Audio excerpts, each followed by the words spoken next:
We back. Take two. Oh. So today we're going to talk about politics. So today we got some special guests. We got Dr. Bolton, Joe, Mark, and we got Aaron, as well as myself and another special guest behind me. So can y'all explain y'all's definition with Democrats versus Republicans? We can start there. You starting with me? This is a general conversation. We ain't give you no punchline yet, Joe. Democrats, I don't know. Some of them vote for Trump, some vote for Biden. Okay.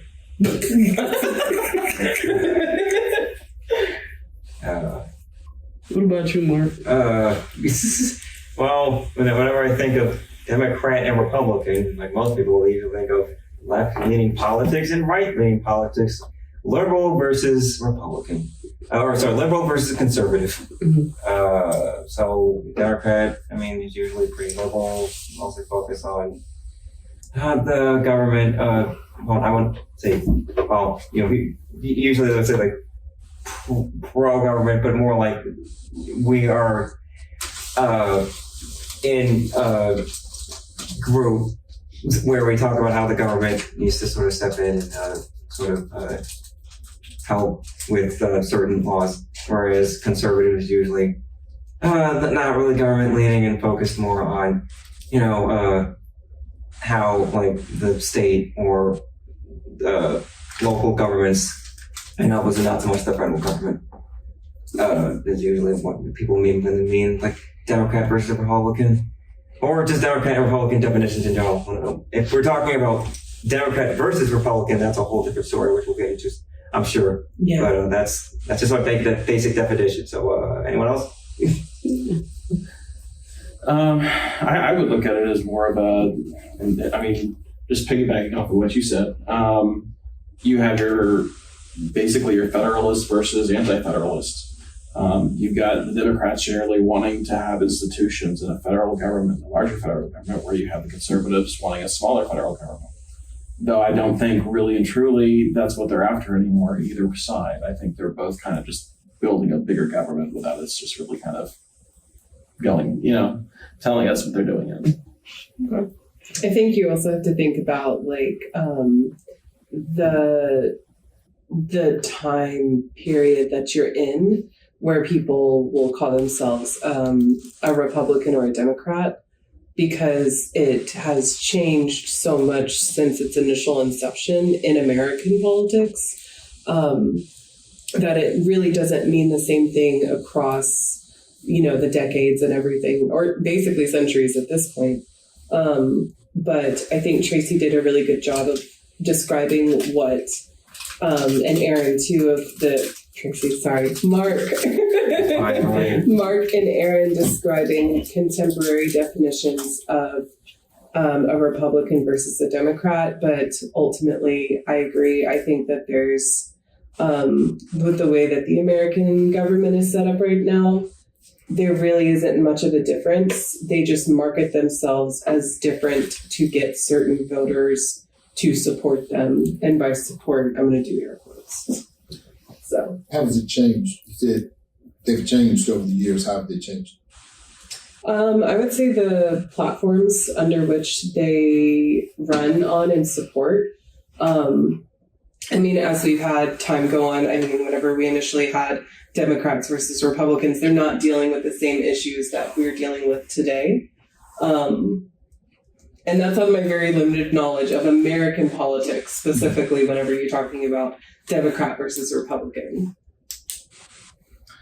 Well,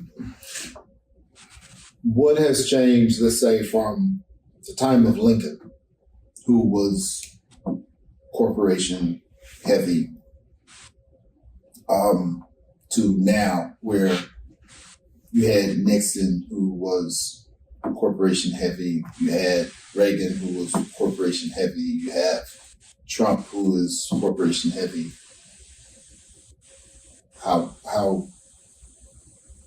Where's the change? Maybe the change is more so in the way that society itself is running, as we've seen the creation of corporations go from, I would say, perhaps at the time, relatively small organizations of people running a business to like giant corporations of people running a business. And, this kind of goes a little off topic, but of like how much control these corporations and how much like involvement these corporations and groups and businesses had in politics and influencing people, to vote or go a certain way. Is that any different than how it's always been? Don't the billionaires run the country and the politicians kind of do what they say? That's the point of lobbyists. That's the point of... You don't think you could like increase though? Like at this point in time, it was one thing, but now it's taking over. Like it's everything. Is that any different than Andrew Carnegie, Vanderbilt, J.P. Morgan, and John D. Rockefeller? I don't know nothing about none of those. That's just a bunch of names. So one of them has my bank account. One of them has my bank account number. J.P. Morgan. Okay. J.P. Morgan was a venture capitalist. His father was an investment banker, and he financed Edison and put lighting into electric lighting. Before electric lighting, kerosene was the Rockefellers, and everything that was lit up was by them. Vanderbilt owned all the trains. Carnegie owned all the steel. So they were the guys that ran the country until Vanderbilt pissed off Rockefeller and told Rockefeller, he got with the other train people because Rockefeller was like 80% of train hauling. And he just said, they said, look, man, it costs $5 to carry your stuff. He said, $2 it is. Yeah. And they were like, nah, bro, I'll be telling you how much it's going to be. He said, well, I'll go to Tracy. Tracy, do you want this money?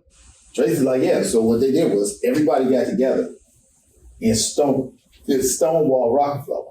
And said, we telling you now it's $6. And if you go to Tracy go charge you. You go to Joe's gonna charge you $6 no matter where you go to.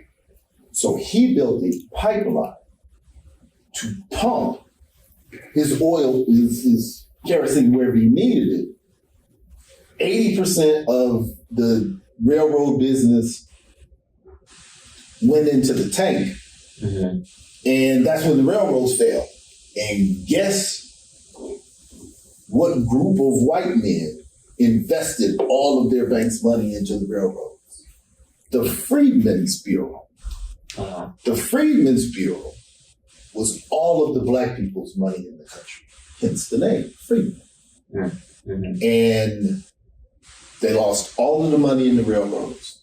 All the black people's money, told them too bad, so sad. And the little bit that was left over, they built the Treasury Department, which is called the Freedmen's Bureau. So it just always seemed to get into the black people getting jacked up in this. But those were the major power brokers in the country and decided, in many ways, the ebbs and flows of how the country went. Mm-hmm. And I'm saying, is that any different than DuPont, IBM, Apple? I'm not just asking. Well, my question is that, are you bringing this up because historically there has been a specific party that has been aligned with the billionaires and with running the country the way that it is? No, actually, I was only bringing that up because you said it has changed. And I was saying, how has it changed? Where was the change? What does the change appear to be? Is there a rationale or reason? Because I don't understand, looking at it, I don't understand how it's so personal to people. Yeah. And how it's just like when those people, it looked like Planet of the Apes on January, what was it, January 6th? January 6th, They yeah. were who is that man? I'm going to climb Oh, look who it is. I'm scaling by hand inside of a federal. I was just It's gonna take us years for us to explain that one. like, you're not going to explain it. So much. Only thing history is pain, going yeah. to do is soften it. Like it's going to make it believable. But what? How are they gonna What solve? could have happened? How are they gonna solve that one? Huh? Have they already solved that one? I'm telling you now, people still treat that as a pandemonium. They're trying to soften it. But it's too many people alive that saw it. That it was like, where does. If you and Holly switch. Yeah. And then y'all just Yeah, we're special guest people. yeah, y'all just Sam is late, everybody, but King y'all Sam. slide over. All right. See, I knew I said it for a reason. I knew I said it. But no, that was why I asked that question. So I was saying, where was the change? What is the perceived change? Who changed it? If you say, oh, well, when it was this way until this particular president, and then after that. But it's the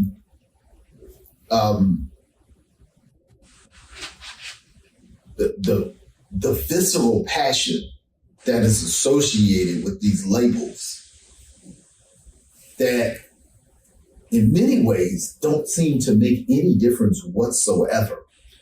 Well, if you're looking at, I would say from a historical point of view, when it came to like the changes in the parties or whatnot, the only change that's really occurred is when you got that conservative and you got that liberal point of view, a progressive point of view, the Democratic Party pushed out everybody who was conservative in the Democratic Party, and then the Republicans pushed out everybody that was liberal or progressive in the Republican Party. So you no longer had a collage in each party.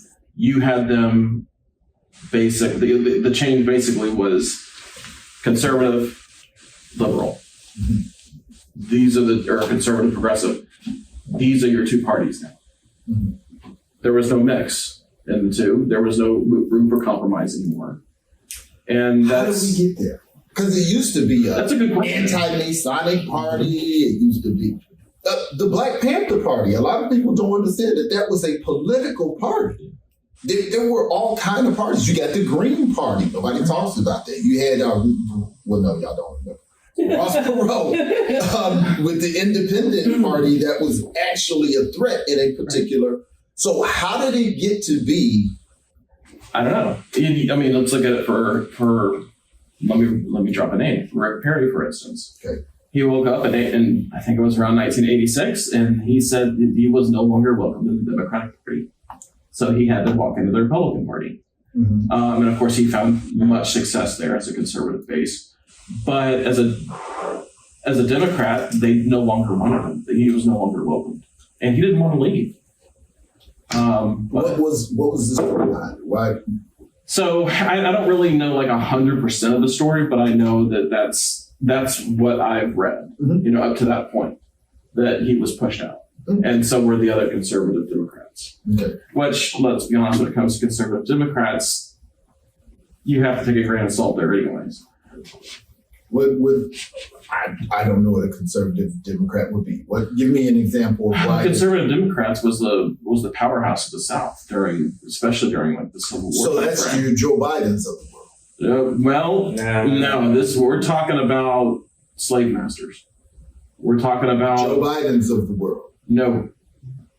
Joe Biden is a more he's more moderate. He's a more progressive, moderate Democrat. Now? Or because he was a Dixiecrat. I'm talking mullet. Joe Biden that was with Reagan and was with he was on the wrong side of the war on drugs. He was a Dixiecrat, and the Dixiecrats were the conservative Democrats that pushed a lot of the Republican or conservative ideals. Yeah, that's true. Yeah, so he has everybody looking at it really. I know you're not supposed to say stuff about people's age, but there's a particular age that you should stop driving. There's a particular age that you should stop playing professional sports. There's a particular age that you should stop flying a plane. But from a legal point of view, what age is that? I mean, do we have an age for that? We don't. That's the problem. We have, we do. well, Not for we have, plans, we do. we have an age, we have an age for retirement. Yes. So Which gets moved up every. So I do think there should be an age for politics. I think so. In totality, because I mean, at this Well, I point, agree. Because he really they have a lot of older white guys just running the country through Congress. Where No, we're not talking older. I'm older. This is like no, I'm serious. You know, Tamika's a nurse. He looks like the dementia patients. Yeah. I mean, like, for real. Like, they showed him on that Juneteenth thing when the guy kissed his hand. He just was really looking like, you know, like I was waiting on somebody to come and guide him off. Yeah, right? You know, and I'm looking like, you know, he didn't heard the clap of thunder many a day. Some people wear it well, a homie doesn't. So, but I'm saying, Yeah. A lot of people don't like Trump. I find him a bit fascinating historically because he's pointed out. Everybody's saying they don't like where politics is, including my opponent. My opponent has been on the wrong side of politics for 52 years, but because it was Trump that said it, everybody that's not a Trump follower turned a deaf ear to it. And I'm going, he's right. Now, I'm not saying that Trump is a good choice. I'm not. And thereafter goes But- into a rambling mess. Huh? And thereafter goes into a rambling mess. True that. But I'm saying you got to look for quality when you hear it. You know what I mean? And so I don't see, especially so you have I don't see the difference. I've lived through, oh God, probably 8 presidents. Uh-huh. With the exception of Clinton's war on drugs that decimated my community because I lived in the inner city. Reagan, Yeah. who infiltrated the drugs, because when you say it's a drug problem, only 3% of the country perceives it a drug problem. And then 2 years later, the country floods with drugs that wasn't there when you said it. Reagan and Clinton, with the exception of danger, my life has not been affected by who is president, who is governor, who is whatever. And maybe COVID. Maybe COVID because the governor got to say, did you all think that was totalitarianism? No. Because by definition it was. Because if you have to look at the TV every day and a politician tells you if you go to work, if you go outside, if you do go outside, how you have to be outside. No, I mean, every day I woke up, I saw yet another tweet on the news from Donald Trump for 4 years. So it was like, I felt like a little bit like, well, yeah, this feels like authoritarian in my opinion. Mm. But, and it's like looking at the past, I could see it coming when it comes to like, they really want Donald Trump to follow this 2025 plan when he gets in office. So the 2025 plan is basically destroying the Department of Education, destroying the, what was all the institutions? Department of Education. What'd you say? As I'm trying to remember. Yeah, I don't have it in front of me, so. But it's a thing. Yeah, they're trying to eliminate a lot of the government institutions Okay. and give more authority to the president, which is a completely authoritarian move. Yes. And I think and that's when we say, where's the change? I think we're looking at it. It's like if we see a high Republican win in November, I think probably by this time next year, you're going to see a radically different Congress. What is proposed to happen with public education if They don't have an answer for that. They just want to get rid of the department. They have not said one way or the other. I have heard of that. Yes. But while we're on the subject, I do have a question. What do y'all think about the two current choices? What are y'all thoughts? Man. I didn't hear it. What are your thoughts on the two current choices? Sam, who you voting for? You don't have to tell us, Sam, if you don't feel comfortable. Say I don't get them. Yo, what? Yo, Don't let him talk to you said like no that. Do you think that it was? Do you Would you think? vote if you could? Yeah.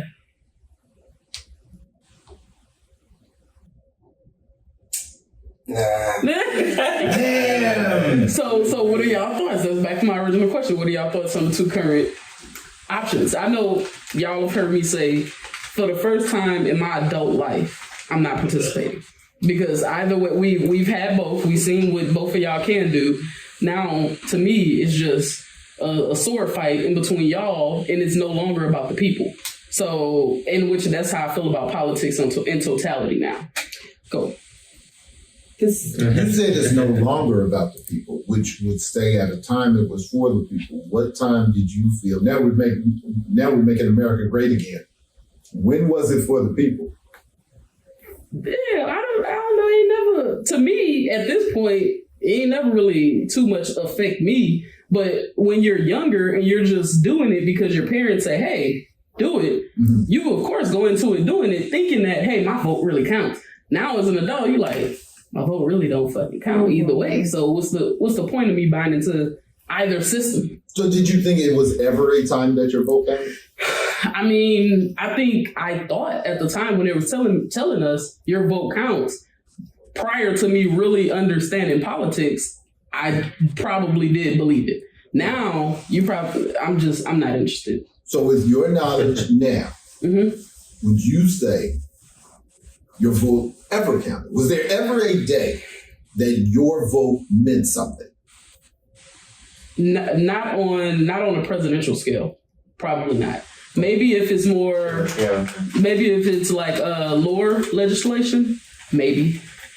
If you were Floridian in 2000. If what? If you were Floridian in 2000, your vote counted. Oh my God. Actually, no, it didn't. Can you expand upon that? I was in law school in Duval County. So that was always, it didn't matter what class you were in. It could have been contracts. It could have been constitutional law. It could have been torts. Every class was about elections and chants and voting process and all of that. But that vote still came within, 700 votes? And guess who?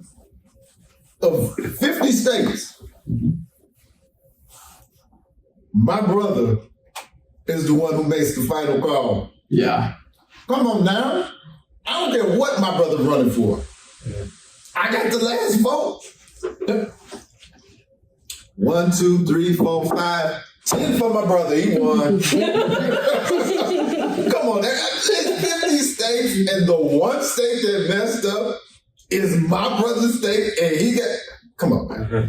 Really? And we're sitting in law school going, doesn't this end at the governor's office? Yeah. Why are they doing all of this?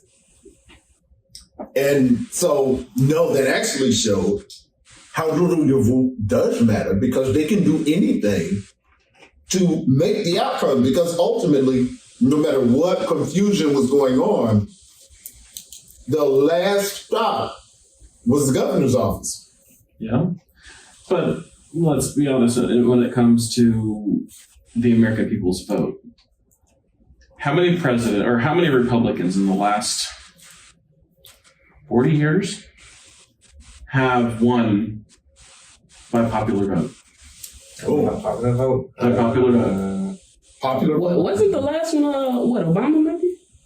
Was that popular? But he wasn't a He wasn't Republican. a Oh, Republican. Yeah, my bad. because we're looking at what Republicans have actually won a popular If he vote. was a Republican, I'd Did say Trump the get American popular vote? Oh wait, no, Reagan. The first one? No, it's Reagan. I thought it was That's a landslide. the That's first like time. 40 years ago at this Yeah, point. So the right? last Republican to win by popular When vote. he went against Hillary, no. The last Republican to win by popular vote was George W. Bush in Oh. 2004. That's right. But if you say, well, it doesn't count because 2000, he shouldn't have won because he lost the popular vote, you have to go back to his father. Yeah, he did also. He won by he had a lot of electoral votes, but he did not win popular votes. Wait, you're sure about that? I'm gonna check right now. Fact No, check. Trump no, lost wait, popular no, I thought you meant George Bush. My bad. No, Trump. No, he absolutely he lost the popular. Right. Absolutely.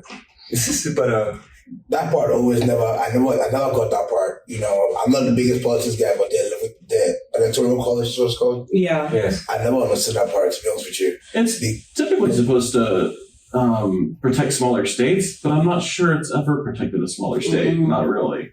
Because what it's done is really hurt the population centers more than anything. So what I understood it to be was, oh, okay, this is going to protect the seat, right, from just regular people who have influence. For example, Kanye West. Let's say he was really that big, right? But we all know he don't know nothing about nothing, right? My bad, from Kanye West fans, you know what I'm saying? But we know he doesn't know nothing, you know what I'm saying? But so the electoral college was, say he won by popular vote,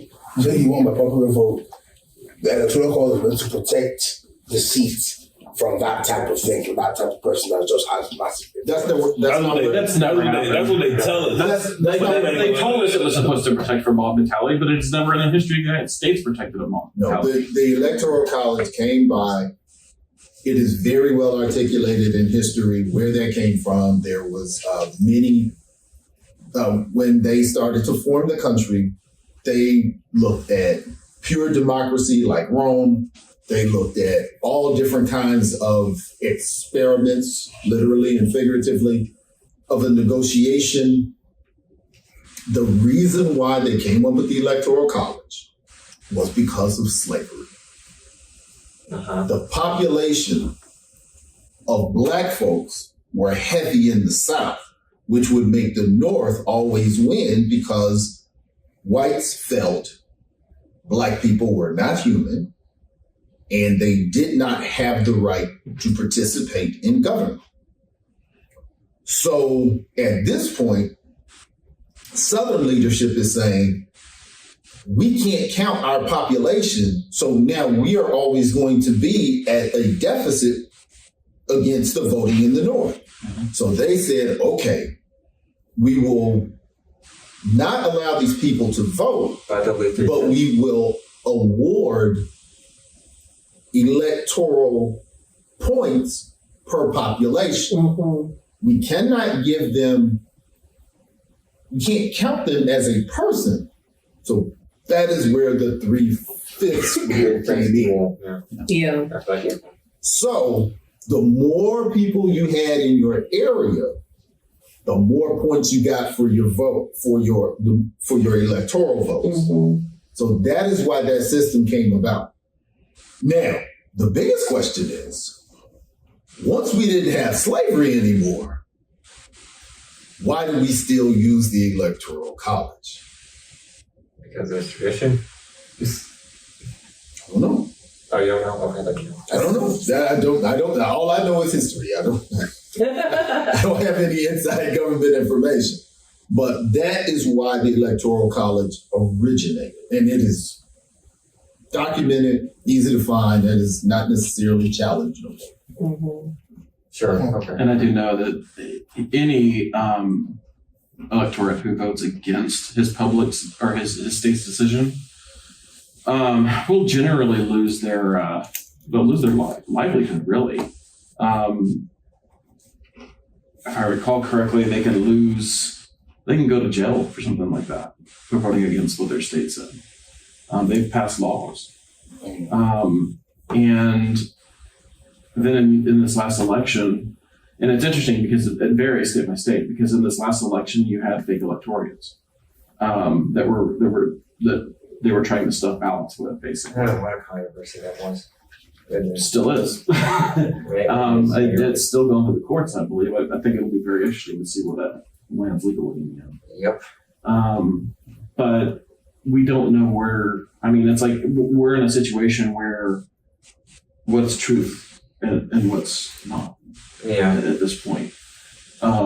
There's a lot of questions. Yeah. Was Trump wrong for not conceding? Absolutely. Absolutely. Absolutely. Absolutely. Was Trump wrong for not conceding? I mean, I'll say this is where it gets personal. Yes, he was not wrong. Or no, he was no, I He can't. was I'm sorry. wrong. He was wrong, but I will fully admit my ignorance on part of not understanding the whole situation and not understanding. What was it that you didn't understand? I am so far removed from like modern politics and from keeping up with the news. So you would need to The extrapolate election, it a little the election bit was more. held. Multiple more. Yes. The votes were counted, Mhm. and he said, "I refuse." We actually learned the history of concession speeches. The reason why you have concession speeches is so January 6th does not happen. Yes. Yep. Go ahead. But the other thing is, it's like what he really should have taken win, lose, or draw, he should have taken a page out of Al Gore's book and conceded. Al Gore eventually conceded as well. He did his court cases, he did his time. At the end of it, he was like, yeah, okay, I won the popular vote. I concede that I'm not winning this in the Supreme Court. It's going to George W. Bush. Yeah. Trump didn't have that humility. He's incapable of it. And didn't he also have a platform, like he kind of ran himself in such a way that like conspiracy theorists and people of that specific population and or mindsets were also voting for and supporting Trump. So it kind of feeds into the spectacle of Trump to be like that overdramatic and that like, he's playing into a character. Yep. That society and specifically the people who vote for him are in it for. Do you think he was serious? Or was he just being this character? Yes and no. Yes, it's complicated. Like It's complicated to say. I think we have to believe. Is Trump or is it a character? I think we have to believe. oh, I think he's a character. That's Trump, man. That's who he You is. think he I think That's who he is. I Yo. think that's Trump. He's worse, probably. He's worse So off you camera, think he probably. toning it down? Yeah. Really? Toning it down, really? Oh. So do you think if he could be, he would be a dictator? absolutely. Oh Yes, yeah. yes, Oh absolutely. yeah. You ain't seen the show? You're fired. Okay, wait. Again, I'm just asking.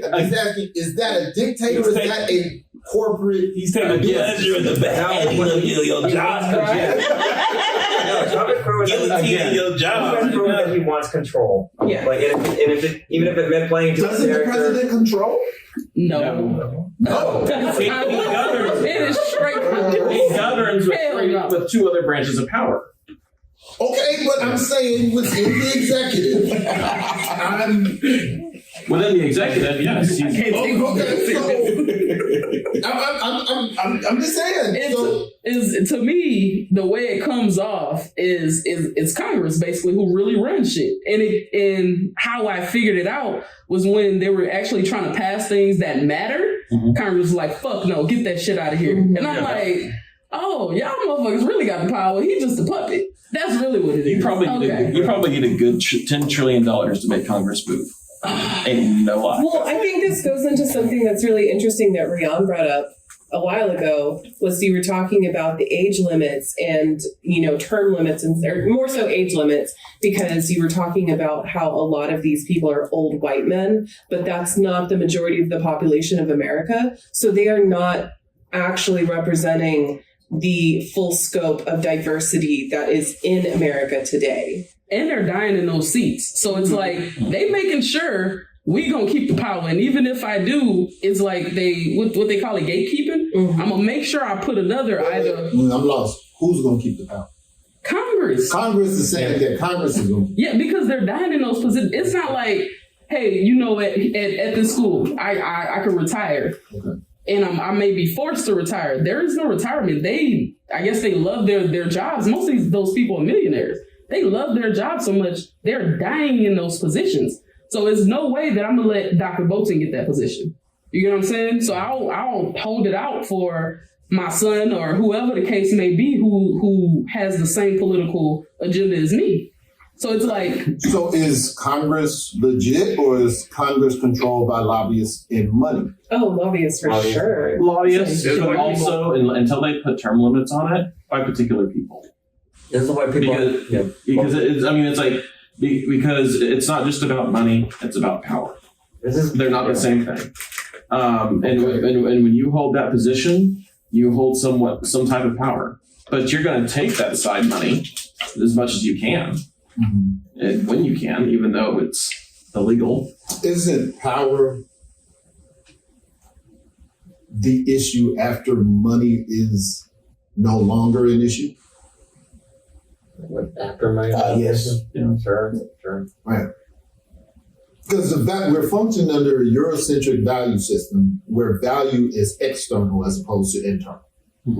So I have to get so much external that is superfluous. Yeah. Now we're talking about the internal because my community has to respect, because we function under the same value system, which is external things. Once I have that, I have your respect. Now I can exert my internal. So that's what I'm asking. When you were saying, if Congress is really running stuff, this one dude only got certain money behind him. It is a plethora of money behind Congress because of so many different people. So that's what I'm saying. Is it big business that's really able to go, shut up, we're going to do it this way? Or is it the good and well-meaning people of Congress? Or the Egyptians and bought them in as a scam. I would say the money does play a part, but let's be clear. Congress has the power to say yes or no. So they got the ability, like when everything happened with the Asian group, I'm not opposed to them passing something to protect them at all.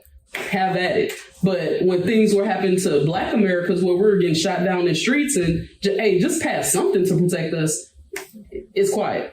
Oh, You yeah, know what I'm saying? the George Floyd Act didn't pass. The Emmett Till Anti-Lynching Act still hasn't passed. But what I'm saying is, they're not running grassroots campaigns.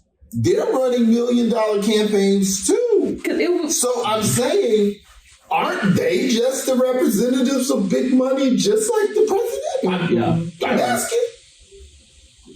Hey, I'm not opposed to the idea. It may be somebody behind there. It may be a huge Asian business that was like, No, you better do this. No, it's you ain't getting my huge Asian money. business. It's called China. Hey. Yes, and they did not want that smoke from China. Now, our home continent isn't internationally strong. It's been kept weak since the Berlin Conference. Mhm. So, no, they can kind of do whatever they want to us, and that's why they have it. Mhm. Because the Berlin Conference happened in 1886. Like conference, I think so. Yeah, 1886. Right when we were going into government sanctioned segregation. They were weakening Africa at that time. So as problems was happening with Black folks, the continent of Africa is being cut up. So there is no force external to us that you are going to have some smoke with. And China is not an ally. And China has a leader who is not scared of the United States. So they did not want that smoke. So that's the difference in our politics and in our money. There are trade agreements. If it's going to mess with money, we're going to make sure that we handle that. So Nobody's blinking on Taiwan, so the leader of China is blinking on Taiwan. He's now saying that we're the ones that are trying to cause them to invade Taiwan, and it's like that's not the case. So again, was Trump invoking the meaning and the spirit of the Declaration of Independence, that when you see something wrong in your country, that you have to change it? Or was he just doing, did he think that was going to happen? What, the insurrection? Yes. Did he think that was going to happen? Man, I don't think so. I don't know. I can't prove it one way or the other. It's- How can I even comment on it? It's such a nuanced conversation. Yeah. A Because lot of people said that he said, go down there and tear it up, which I know what he said. And this, just me, I could not imagine in a million years. What, was he irresponsible in how he did it? I don't think he really thought that people was going to go down there and tear the building up. I agree with you on that but I think the reason why it did happen is because we are just in a very specific time in our society and with culture and with, the people that Trump attracted and his MAGA, fan base, so to speak. Mm-hmm. They are that type of people. They are the people who honestly daydream about being a part of a revolution and part of a civil war on, their enemies. And I think it's because you have people like that who supported Trump, that's why you would have something like January 6th happen. But we had those people in 1860. No, we definitely did. And so, no, but I'm saying they did not take the Confederate flag into that building. Well, yeah, because they played. Huh? Sorry, go on. No, I'm saying, so those people have always been here. And there've been all kinds of disagreements. I've never seen nothing like that in my life. Nope. Man, but that's grassroots politics on a whole nother level, I believe. And I think And- it's sorry. No, I'm sorry. A lot of the Trump years, which I feel like is like the era of grassroots politics gone radical, I think it's really an outgrowth of the 60s. Wait a minute, say that again. I call it the when grassroots politics went absolutely radical. Grassroots politics. Because it's very, very specific. Because when everyone is talking about the Trump years, they usually talk about, how divided politics became, Democrat Republicans became. And specifically, they talk about how Trump sort of utilized a lot of dog whistling and a lot of grassroots politics to appeal to the conservative base. What kind of politics? Dog whistling and what? Grassroots politics. Grassroots, okay. To sort of appeal to the Confederate. Not Confederate. You know what I mean? I mean, you might as well call them out, right? The conservative base, which is why we got so much stuff like the Charleston March, and the what are we going to say? What I would challenge is that Donald Trump didn't start any of that.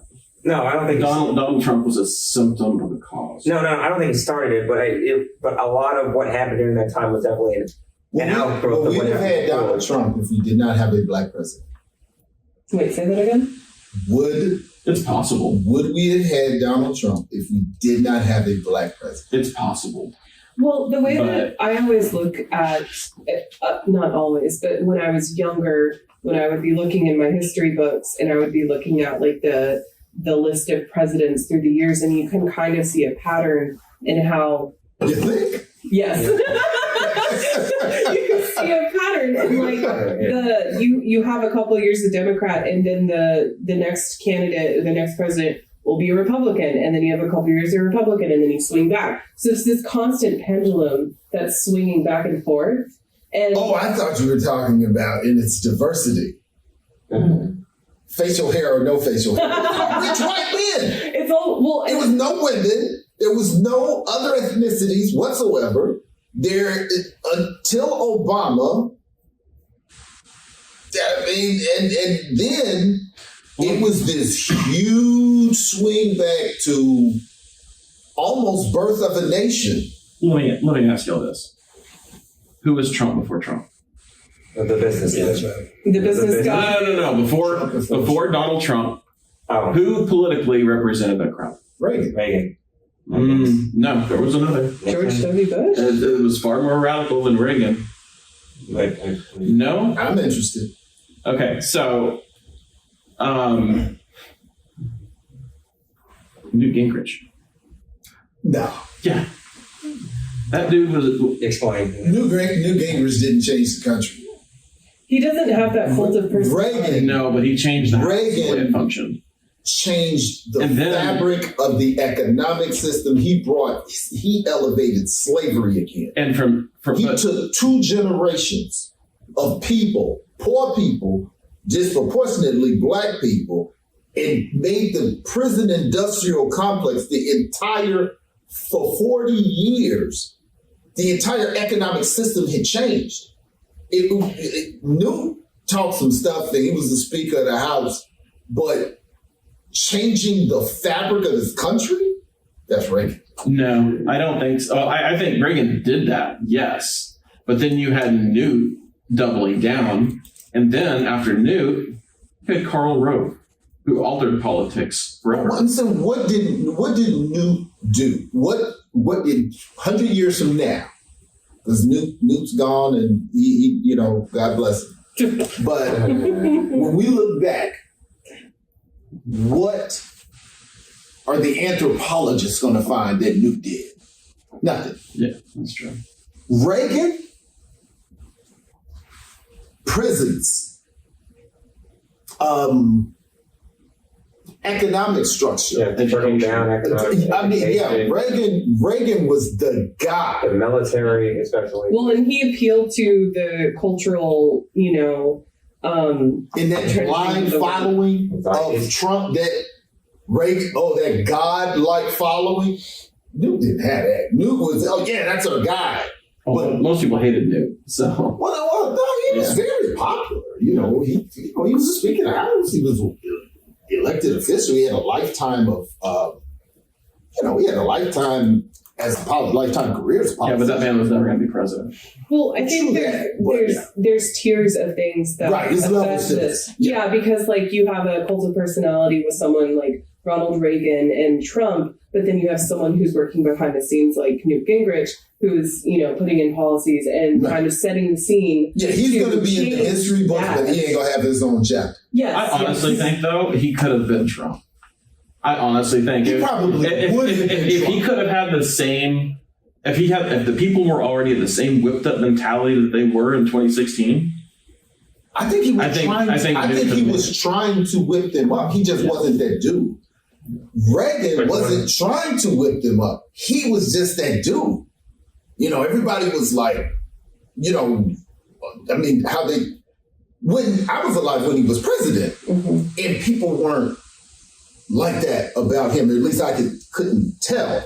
But definitely when Trump came, that type of God-like association to a politician, I had not seen since Reagan. Yeah. Well, then there is a religious element to it now. There's what? There's a religious element to it now, especially with Christian nationalism. Mhm. But he doesn't really seem to be a very Christian person. Not. He's talking about handicapped people. He's snapping on women. I know. Is Trump racist? Yes. Yes. I think so. Yeah. Yes. I know. Wait, no. Let's not go past that. Okay. Is Trump racist? Probably. Probably. Do you think Trump is racist? In my little knowledge, very little, I'm thinking what it went past that. I don't think so. Do you I don't think know. Trump is racist? I honestly couldn't answer the question. I think I think it's possible, but I think racism exists at some level in everybody. No, he's absolutely a I agree with you on that. Yeah.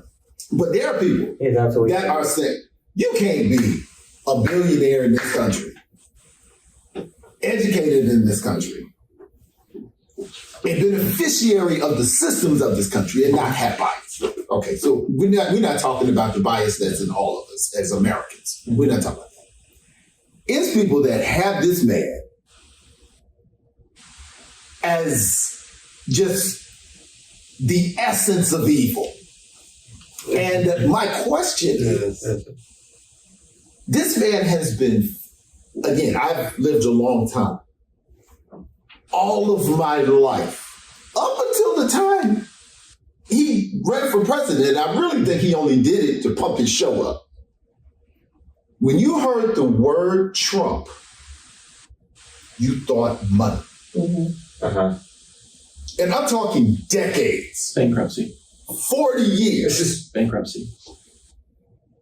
It was still, if you heard a rapper say something about, when you use the word Trump, it was synonymous with money. Yeah. It was not synonymous with Usually, hatred or bigotry. usually some of us actually building.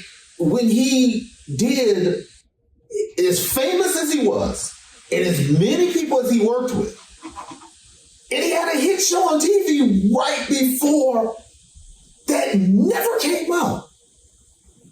And he was old then. Yes. How is it just suddenly he just became a card carrying? Now, again, I do believe he is a billionaire who feels everybody is equally worthless. Yes. I think he looks down on everybody. Yeah. Because, he makes fun of the handicapped, he makes fun of women, he makes fun of black folks, he makes fun of white people, he makes fun of poor people, he makes fun of rich people, he makes fun of smart people. He's just like, if you're not me, you're an idiot. Yeah. I don't understand. It's like they want to whip up people and they're blowing this dog whistle because It's an easy win. he didn't lock up millions of black people. Biden did. But everybody, but all the minorities that got locked up for Trump. But it's an easy win. Huh? It's an easy win politically. How's it easy? It's going to be an easy win politically when it comes down to it. How many elections has Trump and his people won in the last 3 elections? Well, he only did 2, right? He only did 2 elections. Yes, but he was also, voicing folks for 2022 as well. And by the numbers, he lost that election. By the numbers, he lost 2020. By the numbers, he lost 2018. But only You mean he lost the popular vote? Yes. 2020. Yeah. Well, in him and the people that were running on his. I think Lincoln lost the popular vote one time. Yeah, he did. Yeah, so But look, I'm if talking you're playing about. with strategy. I'm not mad at you for playing with strategy. Well, that's not what I'm talking about. Okay. What I'm talking about is in the last 3 elections, he has lost. Okay. I'm talking 2018 during the midterms, 2020, 2022, and now we're going up to 2024. Do we really think he's going to win the popular vote? Let's take the same logic, and I don't have a dog in the fight, but let's take the same logic. Name me anyone else who could go through an impeachment. He went through 2 impeachments, right? Or just 1? 2 or 1? He went through 2. 2 impeachments. Yeah. Okay. 1 after office. A felony. 31. And is still leading the polls by a lot. Is he? He's beating all Is the he? Republicans. Is he, or are we looking at a situation where they're just giving us numbers? I mean, are these numbers legitimate? I have to ask this question. Or are they whipping it up so much to make it seem that Biden's under so much threat, dropping these things where it says, "Hey, I'm going to be a dictator. I'm going to do this 2025 plan," and Biden's just sitting there raking in the votes. It's fear mongering. I mean, obviously, fear-mongering, that's been a thing for a while. And that is, I think, the primary way that votes are won and people are swayed to vote one way or the other. And it's more so to sway people to stay in a particular party. Yeah. Because I'm going to go back to the whole Christian nationalism and Christians en masse supporting, and I'm going to do air quotes, supporting Trump is because I can speak to knowing the Christians in my family that the whole reason why they love Trump and support and vote for Trump is because they hate Democrats who they believe Democrats are all atheists, are all gay, are all wanting to destroy religion. And that's the reason why they vote for Trump, because in their minds, Trump at least will defend my religion and will defend the Christian values, as opposed to Democrats who want to let gay people get married and blah, blah, blah, blah, blah. But there's also the issue of the fact that it's okay. We're not seeing, he's going to rallies and we're not really seeing what those numbers are. Yeah. We don't get to see what Biden's rallies look like. You never see that. When you say And I bring this up, and I bring this up. what do you mean by numbers? I'm getting there. So we're not seeing the numbers at his rallies. We're not seeing his numbers at the rallies. And then when you go back to, it's like I knew in 2008 who was going to win between Barack Obama and Hillary Clinton. I went to Hillary Clinton's rally one day.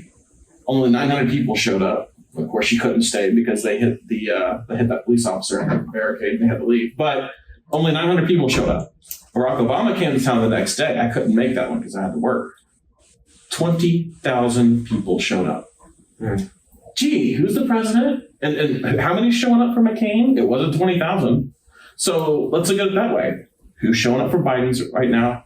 Who's showing up for Trump's? We don't have those numbers this time. That's what I'm saying. It doesn't sound like anybody's showing up for either one of them. We don't know because if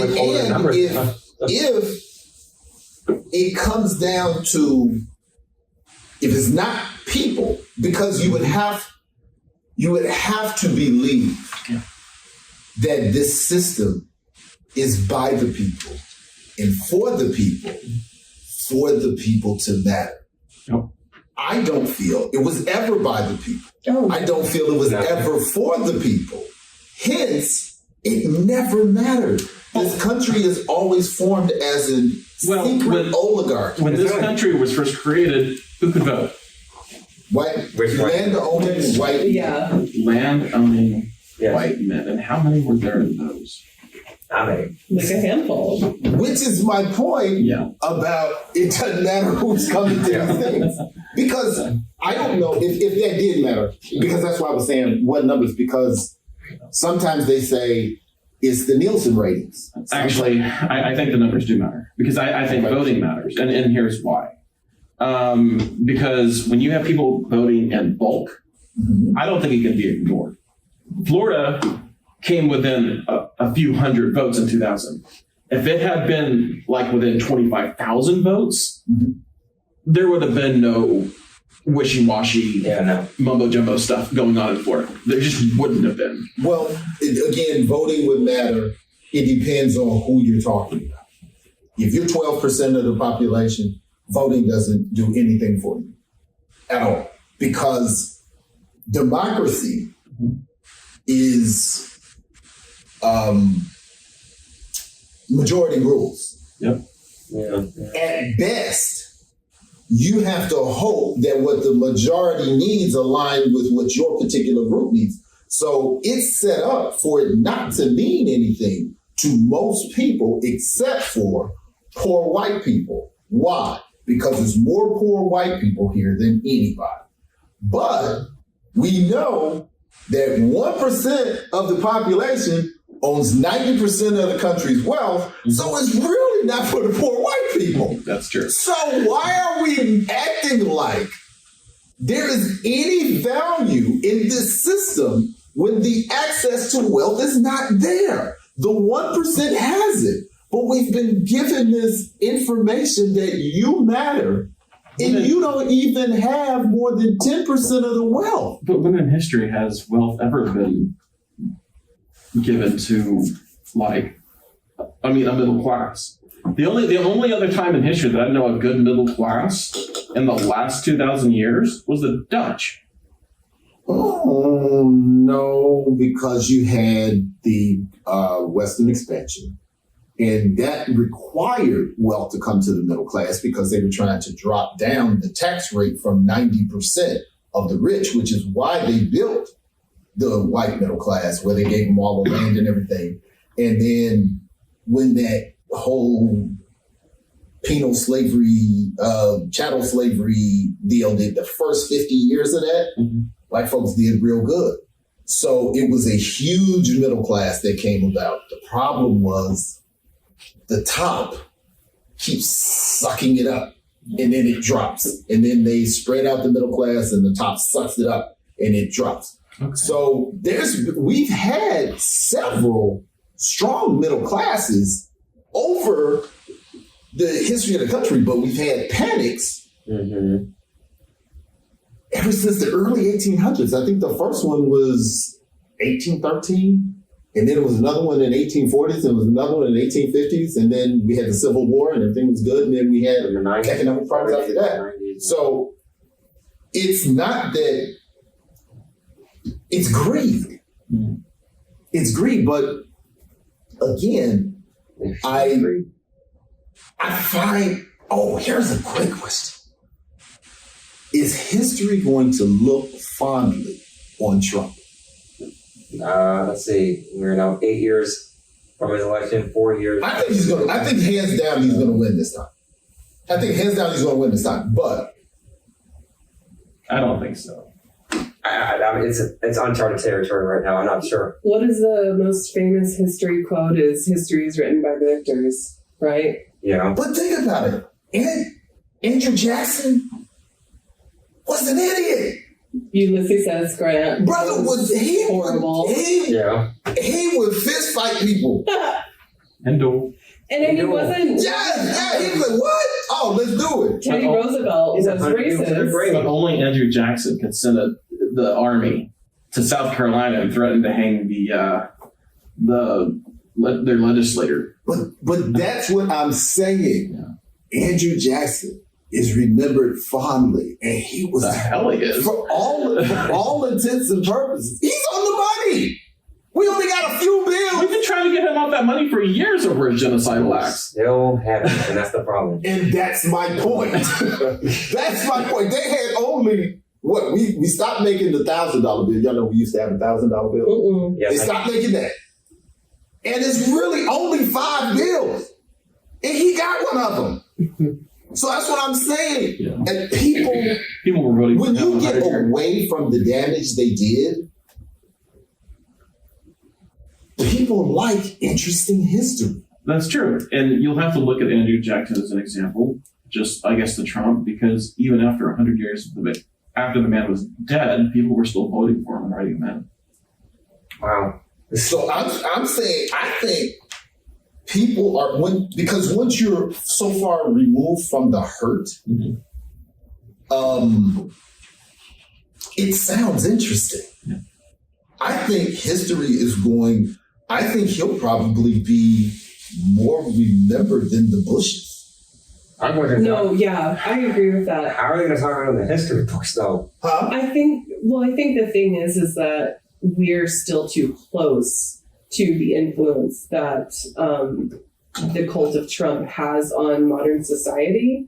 I think that as we get further away from it and historians are able to look back at it, I think then a better picture is going to form of how exactly will he I'm If not you so talk sure. about all of the presidents you have personally lived through, which one are you going to really have some passionate response when you talk about? Who was that question? So, Anybody? I mean, I know I'm beefing with Bush because he left us in Katrina, man. Yeah. Yeah. But do people, You got a very unique. Oh my gosh. do people talk about Oh this? my god. but I will say, Doing hot. I will say this. Sorry. No, go on, Girl girl. did.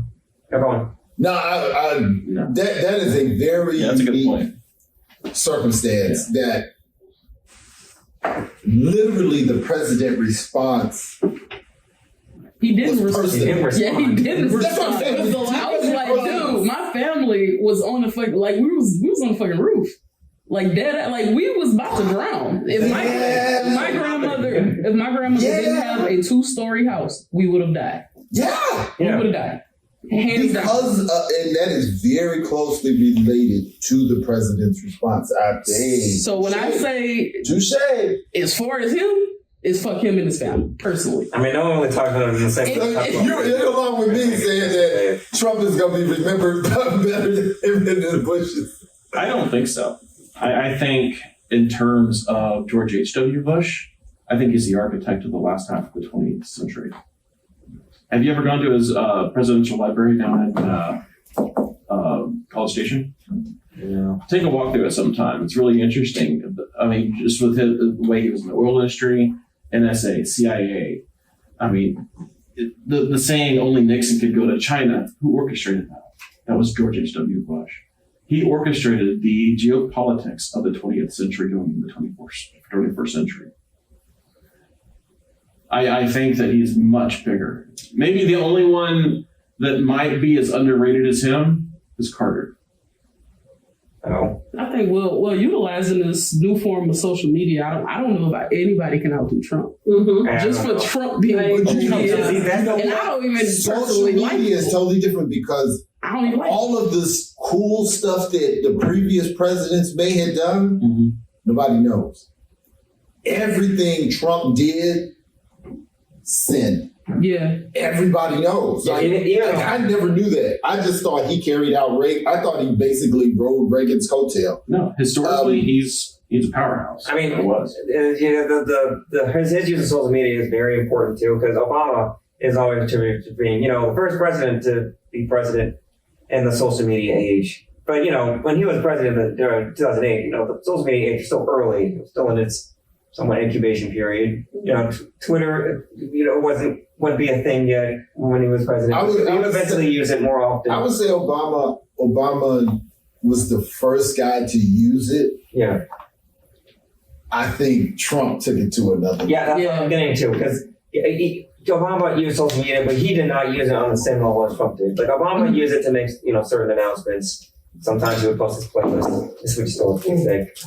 But no, Trump, everything, you're right, he said was an instant, like, send, like, everyone would have to I think respond. he has it That's- much just because of social media. But what was the reaction most of the time? Vitriol.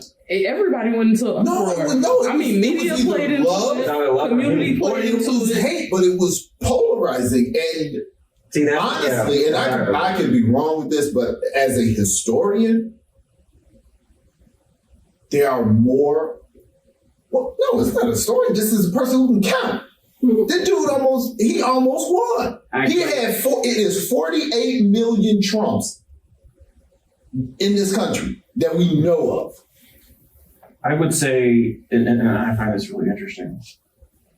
I know Trump has always been screaming for the last years, where's my votes out of Georgia? What happened to Georgia? Sorry, President Trump, they're in the ground. Look at the death numbers for COVID. Look how many numbers he lost. Look at it in Georgia. I remember there was a He moment. killed his base. If COVID didn't happen, would he have been president? Man, that's a good question. I would say probably. That's a good question. It might have. Definitely. I think It might have. COVID had a lot to do with how many people went out to vote. And I can tell you that a lot more people would be voting for Biden right now if it wasn't for the Afghanistan debacle. And I told y'all earlier that when a completely different video that during that election they completely flipped Georgia. Like, Georgia was a blue state just from activists working basically within the Atlanta area. And I think they might have tied in. I think they might have gotten felony votes and stuff like that. Like, I think they set up some type of system where it actually worked. That was the first time that I personally ever seen politics actually work, based on them actually going out and doing the work. I was like, oh wow, I never thought I'd see Georgia as a blue state. And for a brief moment, Texas was almost kind of was a blue state, kind of. Really? For a brief moment, like in the early hours of the election. Okay. Then it went completely right after that. Mm-hmm. You're years off from Texas even being purple at this point, I think. Yeah. So So I think it's coming. So that goes to me, like, because I voted in 2020, and of course, you know, 2020 felt like the year to go out and vote. This is like, everyone was like, vote or die. This is very important. It was like it felt like the most important year, everyone, for people to vote, like, at least from how people were talking about it, which kind of lead. I want to ask a question right quick. Yeah, go ahead. People always tell me that, you know, a lot of people did not really care about voting, you know, for a good chunk of the 20th century. But then when we got to the year 2000, suddenly it became really important to vote. That's what I heard people say. I'm not sure if they actually subscribe to that.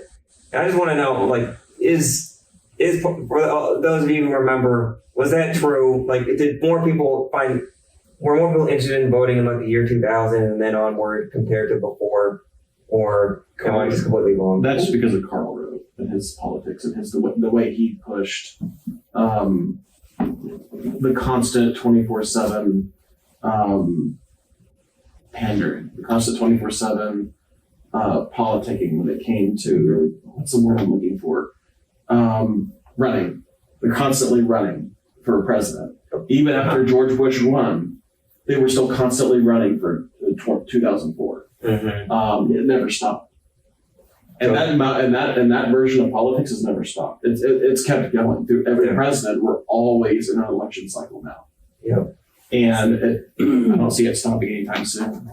Something that I would be interested in is, because, so answering your question specifically, I was still very young at that time in 2000, but I do remember kind of becoming aware of politics at that age, especially from hearing my parents talk about it and having like Fox News and shit be on the TV all the time.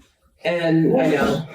That's another important factor too. Ooh, yes. But the thing is that I realized that my parents were trying really hard to push politics on me. Not only my parents, but my step parents and just like everybody that was kind of in my family that I could have access to and discussions with like that. They suddenly were it became so important, and it had never been important before then. But the reason it became important to me also was because of 9/11, was because of what happened then. And then all of a sudden it became so divisive. And that's what I really want more information and to look on for myself, is to go back and see, like, where was the inception of how divisive it got? Like, has it always been that way? No, it wasn't. What actually did it, and I'm surprised how few people have traced this to it. It was when the news got bought. Oh. The news used to be the news. Yeah, just This happened downtown. It's a parade. There was a fire here. Define bot. Literally, when Fox started, it was a black station. In living color, rock, and shows like that. Black folks watched it. And this is what happened. The Wayans family came up with the idea of, during the break on the Super Bowl, we're going to do a show.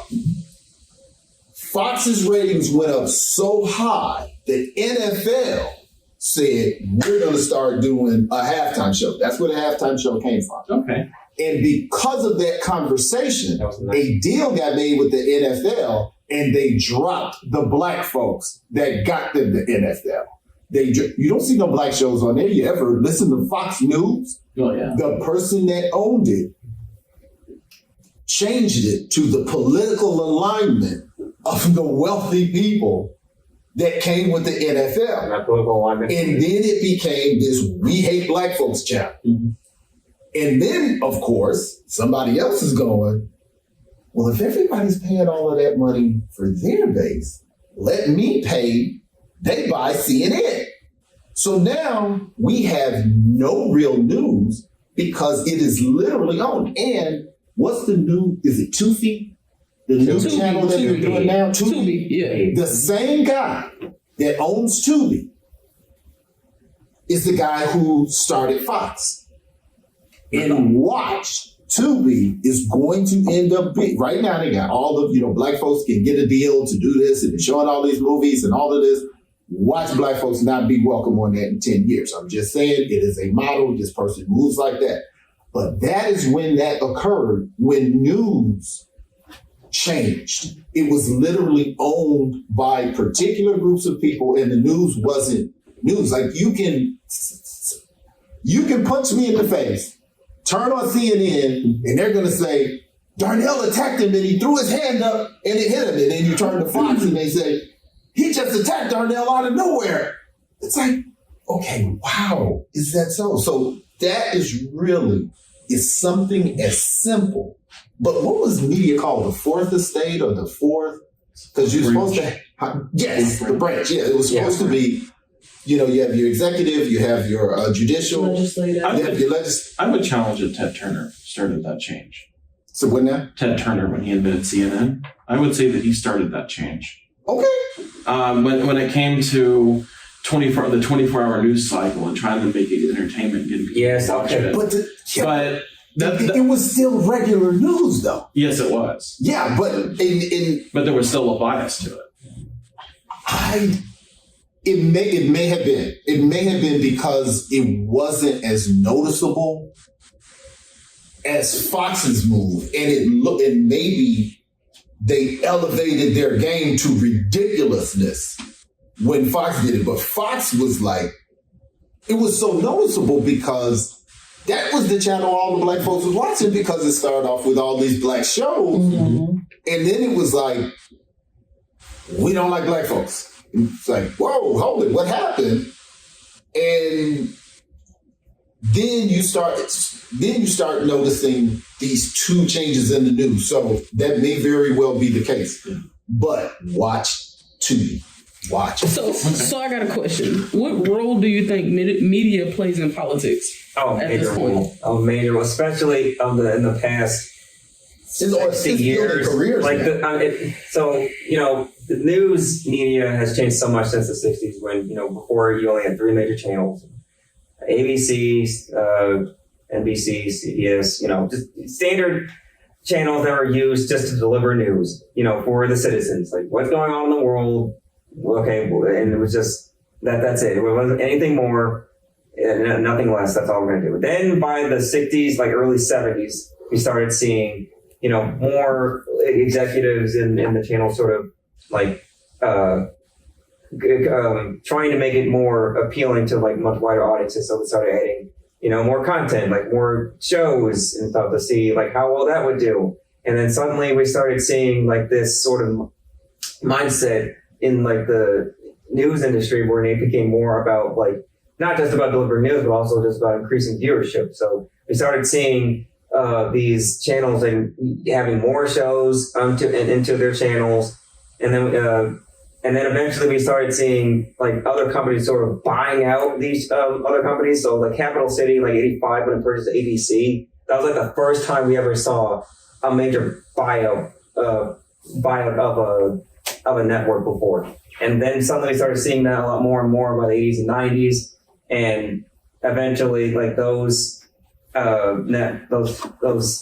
channels that were originally meant to just deliver news also became more interested in, you know, increasing viewership, which of course meant like we need entertainment. That's a function of all TV. Though. Yeah, I know. That's a function of all TV, but you know, because Ted Turner was really, we're just talking about news and media. Yeah, I know. You're right. And a lot of Ted Turner turned it up with 24-hour news. Yeah, I know, but I was getting to that. I was also going to say. I know, but I'm just saying.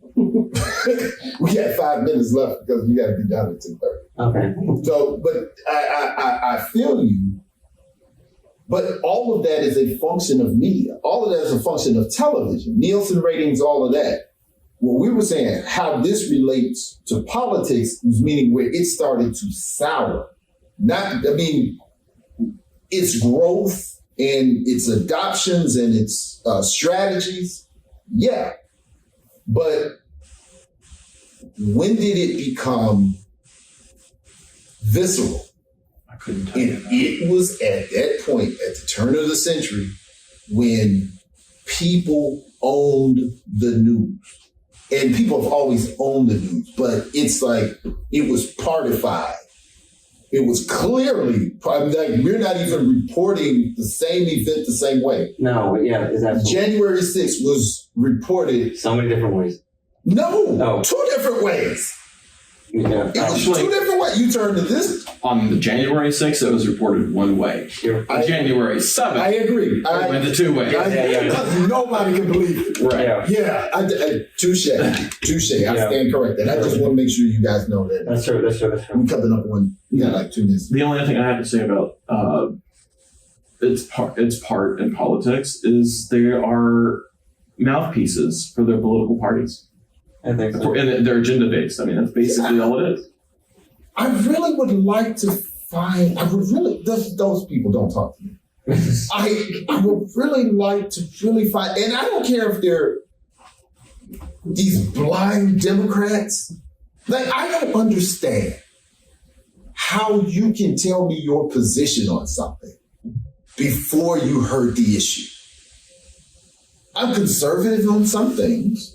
I'm liberal on some things. Which we all typically are. Right? But that's not how our country functions. No. You gotta pick a side Yeah, yeah. And you got to be that all the time. So my thing is, Candace Owens, I think, really is a terrible person. And I shouldn't say that, but I will say her persona, because I really don't believe that that's who she is. I will say her chosen persona is horrible. Mhm.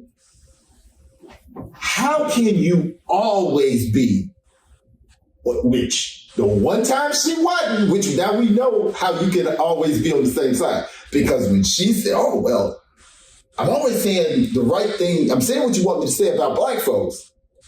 Nobody gave her the memo on Jewish people. And when she says, she didn't even say anything mean. I know she's in the news, but that's all I know. Who is she, really? One of the black people that they give millions of dollars to talk horribly about black people. Yeah, they call her a grifter.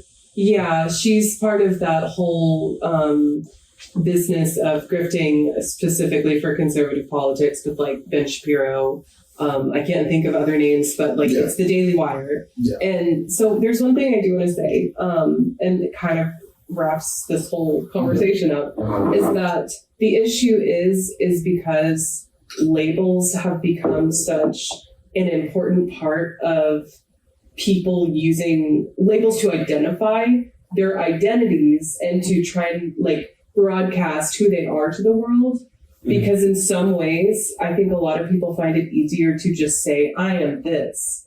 And it's like, well, the issue is that we have media that tries to paint someone of a specific label to be only that, to be a cut and dry kind of black and white sort of person and issue. When, like you say, we're all, kind of have what you would consider conservative values, or we all have what you would consider liberal values. But we put those labels on those values, and instead of them just being values, they are now labeled values. And that's the issue. I can't say that media is doing that. I think people are doing that. And that's Well, why who's running the media? That's why I find it illogical that I am saying I'm a conservative. So I'm already letting you know, no matter what the situation is, I'm going to agree with it, be it George Floyd, be it war on drugs, be Is it... that true, though? If you say you're conservative, that means you agree with everything that's... See, that's the thing. That is what I'm saying. That is what it's apparent to. I think that's how people treat everybody. Yes. That's how you treat somebody. If I say I'm a Christian, you gonna have certain expectations from me. Mm-hmm. Now I may have a different viewpoint of how that goes along, but you gonna be looking at me like, no, that's not what they do. That's not what they do. I would roll with you, but let's keep going with Candace Owens. There was never a black issue that she saw validity in the cause of black folks. It was. But if they just paying her to do it, then what does it matter? What is her opinion? Exactly. But that's what I'm saying. When January 6th happened, like you said, everybody was kind of like WTF. Absolutely. But the next day, you're like, well, it wasn't an insurrection. It was, and I'm like, and you can tell if I had on blue, I was outraged. If I had on red, it wasn't quite that bad. It was this, it was that. But one thing, which I guess we will have to end, and we can end it on this. Did anybody notice that Blue Lives Matter died on January 6th? Yes. You It did. never It did. heard that slogan. You didn't see the flag. Still see it. I still see the They flag. on the car. I still see it. It wasn't police You colors. do not everybody hear cars. it. You do not see it like you On the other did car. when the white That's cap, y'all. conservative Not on my car. attacked federal police officers and beat them with the American flag. You never heard Blue Lives Matter. That's when they hated the police. That's when they were like, Oh, fuck hey. the police. But that was one of the biggest embarrassments in this country. But that's actually one of my favorite ones. But anyway. Of course, All right. those same folks are running around with the Confederate battle or Confederate flag too. So I don't really. It all goes back. All right, class in session. Yeah, that was crazy. Dismissed. That was crazy.